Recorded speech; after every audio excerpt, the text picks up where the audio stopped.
बिहार में किसकी बनेगी सरकार? तमाम एग्जिट पोल के नतीजे आ गए हैं, लेकिन तस्वीर अभी भी धुंधली है।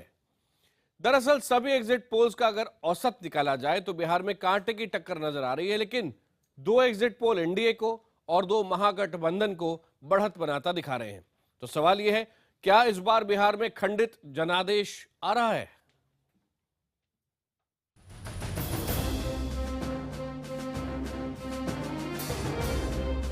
आठ नवंबर को बिहार में किसकी मनेगी दिवाली और किसकी दिवाली हो जाएगी काली। सवाल इसलिए है क्योंकि निजी बहस मुबाहिसों में अब तक लोग अपनी पसंद की पार्टी के जीतने के दावे कर रहे थे, लेकिन शाम 5 बजे आखिरी चरण का मतदान खत्म होने के बाद जब एग्जिट पोल के नतीजे आने शुरू हुए तो सारे अनुमान और कयास धरे के धरे रह गए, क्योंकि एग्जिट पोल दोनों पक्षों में कांटे की टक्कर दिखा रहे हैं। ज्यादातर टीवी चैनलों के एग्जिट पोल में सिर्फ 19-20 का ही फर्क नजर आ रहा है। लिहाजा सवाल है कि क्या बिहार में आएगा खंडित जनादेश? लेकिन नीतीश के महागठबंधन के साथी आरजेडी सुप्रीमो लालू का दावा है जीत उनकी होगी। उससे भयानक गोलबंदी अभी हुई है, उस आधार पर मैं दावा ठोकता हूं कि 190 सीट पर। लेकिन एग्जिट पोल कुछ और ही तस्वीर पेश कर रहे हैं। न्यूज 24 टुडेज चाणक्य के एग्जिट पोल में एनडीए यानी बीजेपी प्लस की सरकार बन रही है, जिसके मुताबिक एनडीए को 155 सीट और महागठबंधन यानी जेडीयू प्लस को 83 सीट मिल रही हैं। इंडिया टुडे सिसरो के पोल में भी बीजेपी प्लस आगे है, जिसके मुताबिक एनडीए को 111 से 127 और महागठबंधन को 110 से 124 सीटें मिल रही हैं। जबकि दो सर्वे ऐसे भी हैं जिन्होंने महागठबंधन की जीत की भविष्यवाणी की है। एबीपी न्यूज के एग्जिट पोल में महागठबंधन को 130 सीट और एनडीए को 108 सीट मिल रही है। न्यूज एक्स के एग्जिट पोल में महागठबंधन को 130 से 140 और एनडीए को 90 से 100 सीट मिलने का अनुमान जताया गया है। टाइम्स नाउ सी वोटर ने महागठबंधन को 122 सीट दी है, जबकि एनडीए को 111 सीट दी गई है। इंडिया टीवी सी वोटर ने जेडीयू प्लस को 112 से 132 और बीजेपी प्लस को 101 से 121 सीट दी है। न्यूज नेशन के एग्जिट पोल में महागठबंधन यानी जेडीयू प्लस को 120 से 124 और एनडीए को 115 से 119 सीट मिली है। हालांकि बीजेपी को यकीन है कि वो 2/3 सीट लेकर सरकार बनाएगी। सभी चरणों में Bharatiya Janata party NDA lead करने वाली और इतना लीड करने वाली है, पूर्ण बहुमत मिलने वाली है और 2/3 बहुमत मिलने वाली है। दरअसल एनडीए को उम्मीद है कि एग्जिट पोल आम चुनाव की कहानी दोहरा सकते हैं, क्योंकि तब भी ज्यादातर एग्जिट पोल उसकी साफ जीत की भविष्यवाणी नहीं कर रहे थे। जाहिर है फैसला करना मुश्किल है कि इस बार बिहार की जनता ने बदलाव के पक्ष में वोट दिया है या सुशासन के। Bureau report, IBN 7। और अब देखिए सुपर एग्जिट पोल यानी अब तक जो तमाम एग्जिट पोल के नतीजे आए हैं उसका निचोड़। हर चैनल, हर एजेंसी अलग अलग आंकड़े दे रहे हैं, लेकिन अगर इनका औसत निकालें तो एनडीए और महागठबंधन के लिए बड़ी चिंता की बात सामने निकल कर आ रही है। सिर्फ पार्टियों के लिए ही नहीं बल्कि बिहार की जनता भी शायद ये नतीजे ना चाहे। तो देखिए क्या है सभी एग्जिट पोल्स का निचोड़।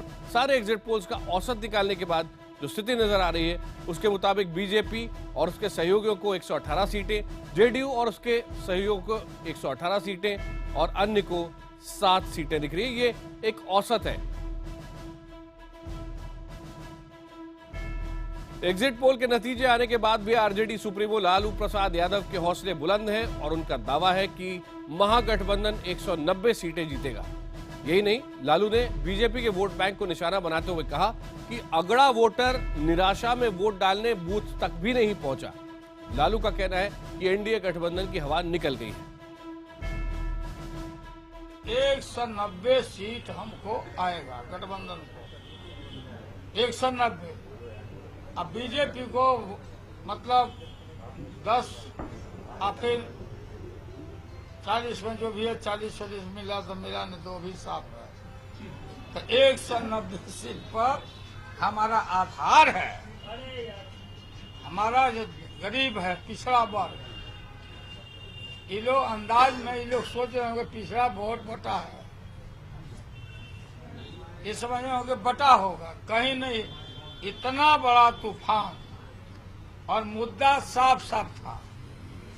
जो उल्टा पुल्टा मुद्दा जो लोग दिखाते हैं, हम पिछड़ों को, हम दलितों को और हम अकलियत के लोगों को खुद इन्होंने छेड़छाड़ करने का काम किया। मुद्दा था सीधा सीधा। मोहन भागवत ने जो खोल दिया बात, असली बात खोल दिया कि पिछड़ों का, दलितों का, आदिवासियों का रिजर्वेशन समीक्षा करके खत्म करो। ये बहुत सीरियस पहला मुद्दा ये था। पूरा बिहार गर्म हो गया। दूसरा मुद्दा था, इन्होंने जो कम्युनल बात करने का बहुत कोशिश किया, कम्युनलाइज करने का, गो मास का बात बोला, सब कुछ किया। कोई बिहार की जनता ने जो एब्यूज किया, नरेंद्र मोदी ने जो गाली दी, भाई सुनिए, भाई रुको ना, नरेंद्र मोदी ने जो बिहारियों को गाली दिया और मुझे शैतान कहा, इस पर लोगों ने काफी सीरियस नोटिस लिया। हाँ? 56 इंच मैंने मोदी और 56 इंच सीना। 56 इंच का सीना कोई यादव या पासवान या गरीब का हो सकता है।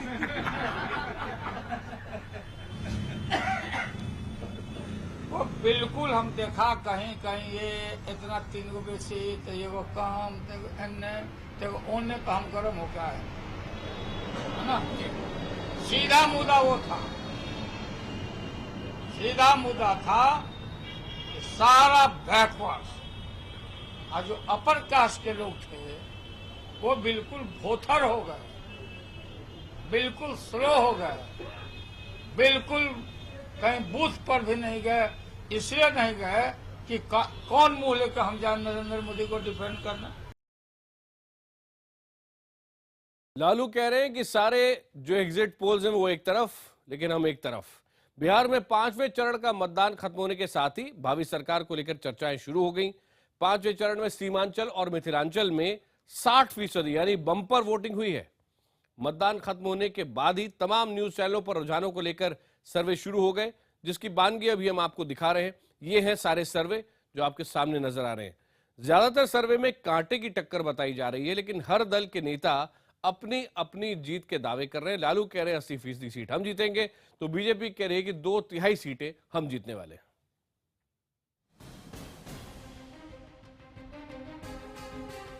आखिरी चरण के लिए सीमांचल और मिथिलांचल के मतदाता जब 57 सीटों के 827 उम्मीदवारों की किस्मत तय करने के लिए बम्पर वोटिंग कर रहे थे, बाकी बिहार भावी सरकार की शक्ल सूरत का अनुमान लगाने में जुटा था। जैसे ही करीब 60% लोगों ने मतदान खत्म किया, तमाम न्यूज चैनलों पर जनमत के रुझान आने लगे। कुछ महागठबंधन, कुछ खंडित जनादेश, तो कुछ एनडीए की सरकार बनने की संभावना जताते दिखे। इसके बाद शुरू हो गया जीत को लेकर दावों का सिलसिला। मुख्यमंत्री नीतीश कुमार ने ट्वीट के जरिए शांतिपूर्ण मतदान के लिए चुनाव आयोग और जनता का शुक्रिया अदा किया, तो शरद यादव को कुछ एग्जिट पोल में महागठबंधन का पिछड़ना नागवार गुजरा। एक नौटंकी है। आप क्या मानते हैं कि सर्वे मैं कह रहा हूं कि महागठबंधन स्वीप करेगा, यानी पूरी तरह से 2/3 मेजॉरिटी लाएगा। मतदान खत्म होने के बाद बातें लालू ने भी की। लालू ने महागठबंधन की जीत के दावों के साथ ही उनके हक में वोट नहीं देने वालों को मलाल नहीं होने के संकेत दिए। उनके प्रति भी हमारा कोई अनादर का भाव नहीं। हम चाहेंगे कि देश को अभी भी बचाने में आप मुख्य धारा में रहिए, देश को बचाइए।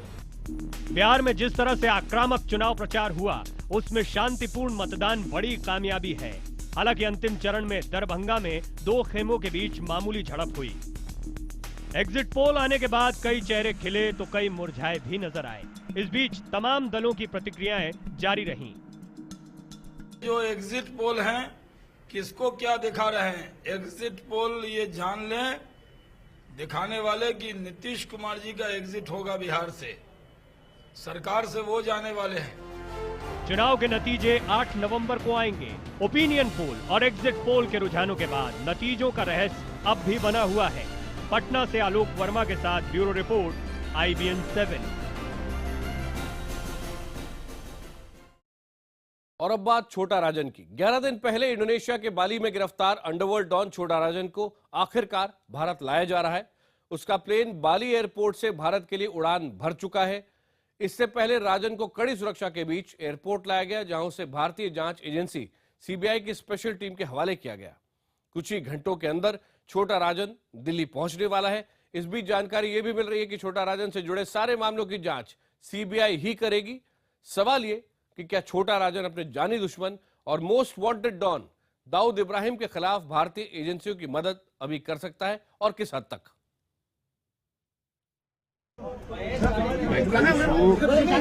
धरती माँ पे जा रहा हूँ, धरती माँ के पास जा रहा हूँ, जहाँ मेरा जन्म हुआ वहाँ मैं जा रहा हूँ। छोटा राजन वाकई खुश है या वो जानबूझकर खुद को खुश दिखाना चाहता है? इंडोनेशिया के बाली एयरपोर्ट पर गिरफ्तार होने के 11 दिन बाद भारत लाए जाते वक्त छोटा राजन ने कहा कि वो अपने वतन जा रहा है। ये वही राजन है जिसने गिरफ्तारी के ठीक बाद पुलिस वाले को खरीदने की कोशिश की और जिम्बाब्वे जाने देने की इजाजत मांगी। ये वही राजन है जो लगातार भारत में अपनी जान पर खतरा बताता रहा, लेकिन जब भारी भरकम सुरक्षा के बीच उसे डेम्पासार पुलिस स्टेशन से एयरपोर्ट लाया जा रहा था, तब वो बेहद खुश था। धरती माँ पे जा रहा हूँ, धरती माँ के पास जा रहा हूँ, जहाँ मेरा जन्म हुआ वहाँ मैं जा रहा हूँ। जरा इन तस्वीरों को गौर से देखिए। पहली तस्वीर 27 अक्टूबर की है, जब राजन को बाली पुलिस ने गिरफ्तार किया। उस वक्त छोटा राजन की सुरक्षा बेहद कम थी। शायद तब तक बाली पुलिस को इस बात का इल्म नहीं था कि उन्होंने किस शख्स को गिरफ्तार किया है। लेकिन जैसे ही भारतीय एजेंसियों ने छोटा राजन की वापसी के लिए संपर्क किया और उसका परिचय दिया, बाली पुलिस के अफसर अलर्ट हो गए। यही वजह है कि डेम्पासार पुलिस स्टेशन से बाली एयरपोर्ट ले जाते वक्त छोटा राजन को कमांडो दस्ते की कड़ी निगरानी में रखा गया। सवाल ये कि क्या छोटा राजन भारत आकर सुरक्षा एजेंसियों के सामने कोई बड़ा खुलासा करेगा? क्या छोटा राजन दाऊद इब्राहिम के खिलाफ लड़ाई में कारगर हथियार बन पाएगा? ये सवाल इसलिए भी लाजमी हो जाता है क्योंकि छोटा राजन के शिकंजे में आने के साथ ही उसके जाने दुश्मन दाऊद की नींद हराम हो चुकी है। पाकिस्तान में दाऊद के घर के आसपास सुरक्षा बढ़ा दी गई है। उसकी सुरक्षा में पाकिस्तानी फौज के कमांडो तैनात कर दिए गए हैं। कहीं ऐसा तो नहीं कि छोटा राजन के पास दाऊद के कुछ ऐसे राज हैं जो उसे मुश्किल में डाल सकते हैं? छोटा राजन ने बाली में कहा था कि दाऊद पाकिस्तान में है और ISI ने उसे बचा कर रखा है। कौन छुपा रहा राजन? कौन छुपा रहा उसको? ISI छुपा रहे। खतरा छोटा राजन पर भी कम नहीं। दाऊद और उसके गुर्गे राजन के खून के प्यासे हैं। दाऊद के दाहिने हाथ छोटा शकील ने छोटा राजन को मारने की कसम खाई है। छोटा शकील ने साफ कहा कि जब तक छोटा राजन जिंदा है वो चैन से नहीं बैठेगा और राजन कहीं भी हो उसको ढूंढकर मार डालेगा। शकील बोल रहा हूँ। अस्सलाम वालेकुम भाई। वालेकुम सलाम। और सब खैरियत? जी भाई। अरे ये नाना किधर छुपा हुआ है आजकल? भाई मेरे को मालूम नहीं भाई। वो हमको गलत बता के खुद को बड़ा देशभक्त बताता है। लास्ट टाइम भी वो थोड़े से के लिए बच गया, लेकिन इस बार वो पक्का नहीं बचेगा। तो सिर्फ इतना बता दे कि वो कहाँ छुपा हुआ है। तू सिर्फ एक बार मदद कर। तुझे क्या चाहिए तू बोल। नहीं भाई, मुझे कुछ नहीं चाहिए और मुझे नहीं मालूम कि नाना किधर है। देख, तेरा फायदा इस साइड आने में ही है। नाना तो ऐसे ही यहाँ से वहाँ भागता रहेगा। तू हमको मदद करेगा तो मैं तेरा ख्याल रखूंगा। यहाँ तक कि राजन को खुद भारत में डर सता रहा है। उसे मालूम है कि मुंबई में उस पर जानलेवा हमला हो सकता है। साथ ही साथ उसने मुंबई पुलिस से भी खुद को खतरा बताया है। मुंबई पुलिस ने मेरे पर बहुत अत्याचार किया है। तो दिल्ली सरकार भी वो नजरिया से देखते हुए मेरे साथ न्याय करे। कुछ लोग पुलिस दाऊद के साथ मिलकर काम। दाऊद से मिले हुए पुलिस वाले, मुंबई पुलिस वाले, कुछ पुलिस। यही वजह है कि सुरक्षा एजेंसियां छोटा राजन की सुरक्षा के साथ कोई समझौता नहीं कर रहे। भारत आने के बाद भी उसे कड़े पहरे में रखने का पूरा इंतजाम किया गया है। सूत्रों के मुताबिक अगर राजन को मुंबई ले जाना पड़ा तो उसे ऑर्थर रोड जेल के उसी अंडा सेल में रखा जा सकता है जिसमें 26/11 हमले के जिंदा आतंकी आमिर अजमल कसाब को रखा गया था। I don't want to respond to allegations or whatever made by criminal or somebody wanted in our cases. As far as we are concerned, we will be going as per the law. Bharat आने के बाद छोटा राजन CBI के कब्जे में रहेगा। उससे दिल्ली में ही सीबीआई के अफसर पूछताछ करेंगे। हालांकि मुंबई पुलिस ने भी छोटा राजन से पूछताछ के लिए उसकी हिरासत मांगी। देखना होगा कि आखिर छोटा राजन सीबीआई और मुंबई पुलिस को क्या जानकारी देता है। Bureau report, IBN 7। छोटा राजन की बाली में गिरफ्तारी पर शुरू से ही सवाल उठते रहे। कहा जा रहा है कि आखिर छोटा राजन इंडोनेशिया में गिरफ्तार कैसे हुआ। यह बात किसी से छिपी नहीं है कि छोटा राजन के खुफिया एजेंसियों के कुछ अफसरों के साथ लंबे समय से अच्छे रिश्ते रहे हैं। सवाल यह भी कि क्या छोटा राजन को डी कंपनी से बचाने के लिए ही उसे गिरफ्तार करके भारत लाया जा रहा है।